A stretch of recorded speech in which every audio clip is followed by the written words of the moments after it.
If you've ever found yourself wondering why some people seem to glide through situations that leave others tangled in politics, emotions, or competition, then you've already started down the path that the 48 Laws of Power explores. Today we're taking a long, deep, and conversational dive into the ideas behind this famously provocative book.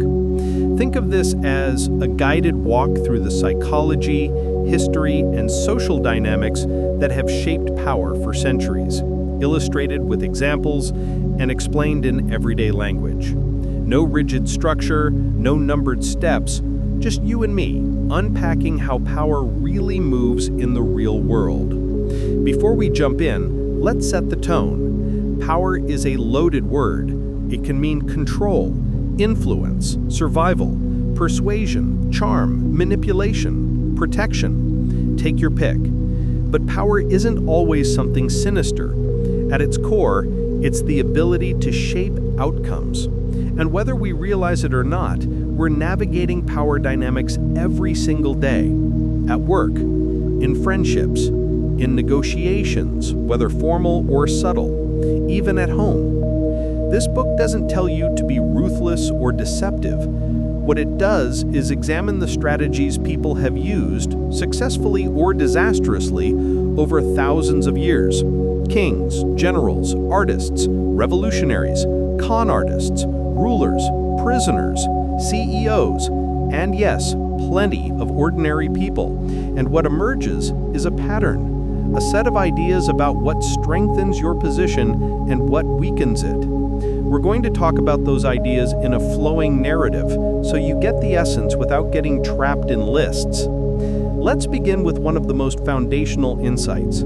Perception matters just as much as reality.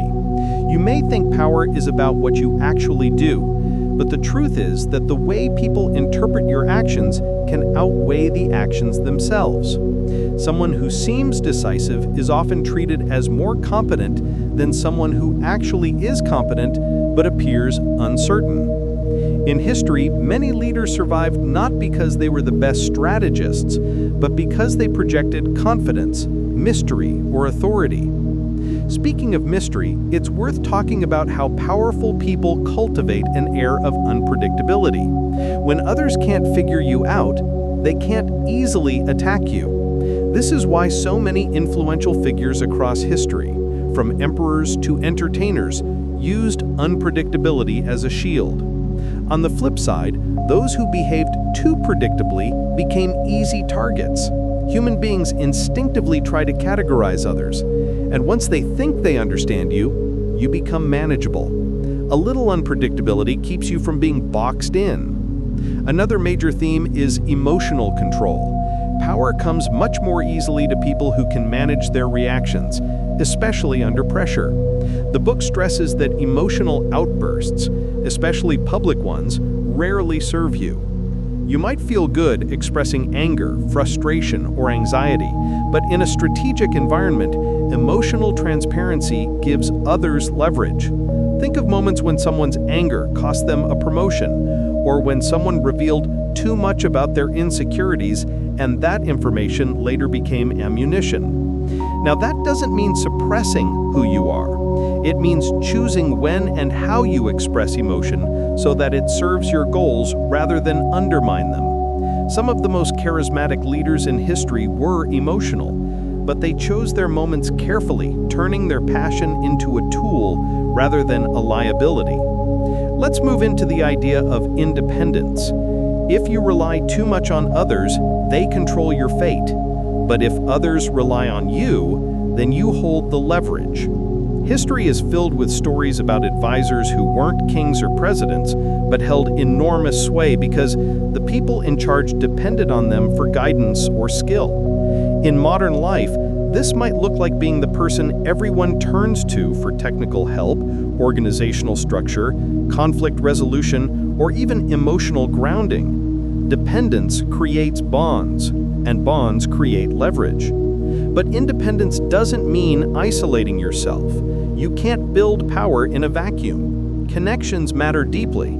However, you want relationships that enrich your position rather than entangle you in obligations.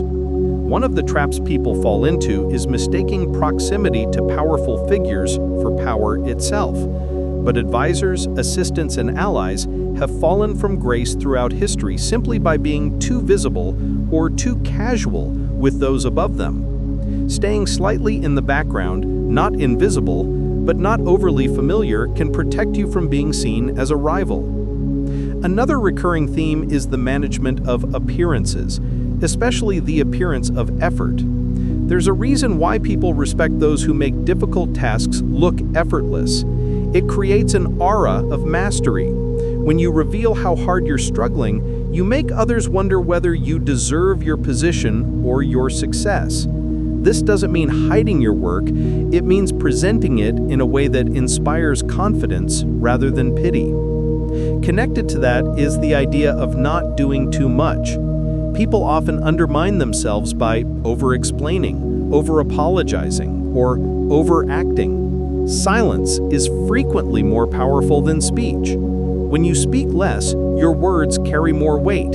When you act less, your actions appear deliberate. One of the great paradoxes of power is that restraint often communicates strength more effectively than displays of force. And that brings us to the topic of influence. Influence isn't about coercion. It's about shaping people's choices so they feel like the choice was theirs. The book uses countless historical stories about leaders who nudged others subtly rather than pushing them outright. In our daily life, this shows up when a manager asks a team member what they think the solution should be rather than dictating it. That sense of participation creates buy-in. People fight against being controlled, but they embrace ideas they feel they discovered themselves. So much of power is about timing. Acting too soon or too late can ruin an otherwise brilliant strategy. Think of relationships where someone expressed their feelings too early and scared the other person off, versus situations where opportunities slipped away because someone hesitated too long. Timing is an art, rooted in observation, patience, and intuition. The best tacticians, whether political leaders or entrepreneurs, wait for the moment when conditions align in their favor. This leads naturally to the theme of resource management.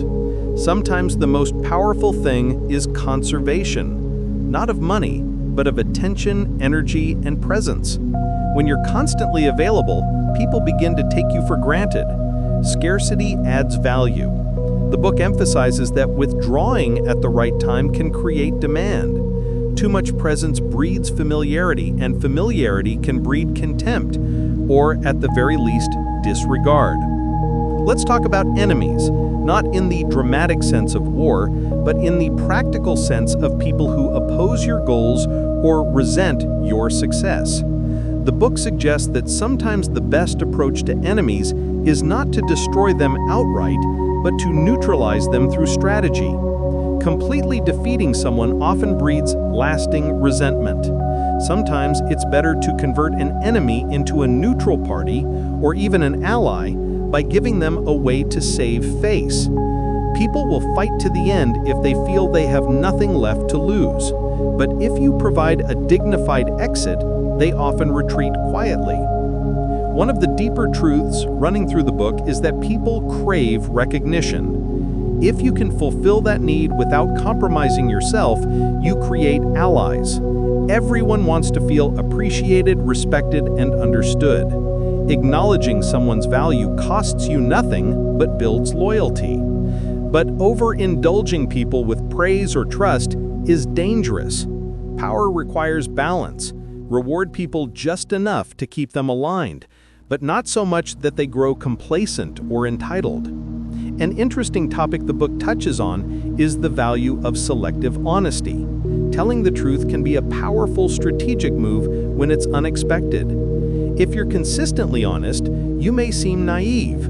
If you're never honest, you may seem untrustworthy. But a timely moment of transparency can disarm suspicion and open doors. It's like lowering your guard just long enough to make others lower theirs. Let's shift to the idea of learning from others' failures. Many powerful individuals survived not by being flawless, but by watching the mistakes of others. History teaches us through repetition. People who failed because they trusted the wrong person too much. People who failed because they bragged too loudly. People who failed because they acted before preparing the ground. Wisdom doesn't always come from experience, sometimes it comes from observation. A major thread of the book is that it's better to appear modest while quietly accumulating strength. Openly displaying ambition draws opposition. People support you when they think you pose no threat. But once they sense your ambitions, they may try to block you out of security. Sometimes the safest way to climb is sideways, softly, without making noise. Let's pause here and talk about the idea of adaptability. Powerful people adjust